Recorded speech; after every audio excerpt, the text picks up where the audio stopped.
Haunted Mansion. I walk through iron gates and up a winding path that leads me past some large gravestones. When my friends said I should go into the Haunted Mansion alone, I laughed. But when they dared me, I knew I had to.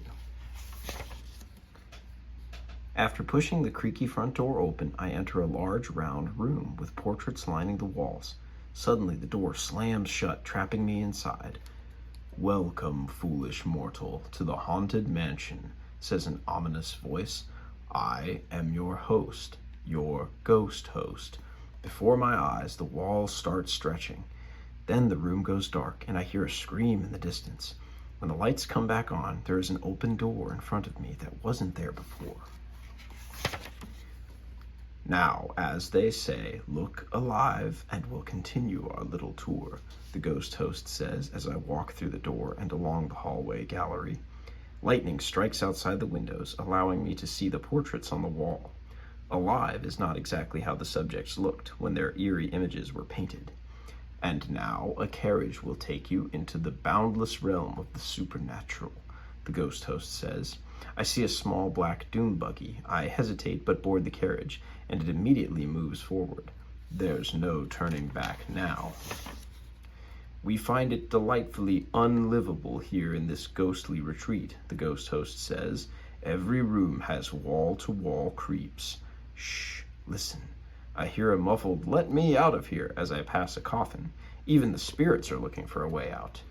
When I turn a corner, I see a floating crystal ball with the fierce face of Madame Leota, the fortune-teller, inside. "Serpents and spiders, tail of a rat, call in the spirits wherever they're at," chants Madame Leota. If the spirits are coming here, I want to be somewhere else. I sigh with relief as the buggy keeps moving, past the ball and some floating musical instruments. The carriage drives onto a balcony that overlooks a large ballroom. "The happy haunts are beginning to materialize," the ghost host says. I lean over the edge and can't believe my eyes. It's a swinging wake. Ghost guests fly into the room, eat at a full dinner table, and dance to a spirited dirge. It's a lively party for the undead. The carriage continues, forcing me to leave the incredible scene behind. I glide up into an attic and come face to face with a beautiful ghost bride, but the look in her eyes makes me shrink down in my seat until the carriage moves past her. Near the bride is another ghost who has a sinister smile on his face. Before my eyes, his head disappears and shows up in the box he's holding.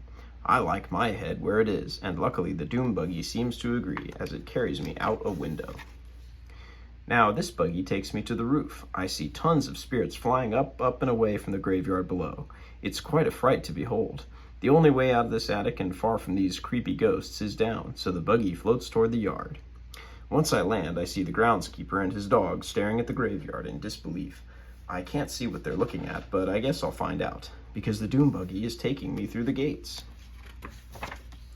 There's another spirited party going on out here with a ghostly band. When they see me, they start singing an upbeat song, and more grim, grinning ghosts and ghouls join in the fun. I'm surprised there are no skeletons playing the trombone. The buggy rolls past 5 busts surrounded by happy haunts. The statues, called the Phantom Five, are loudly singing the ghost group's song. They don't need any body to sing with them.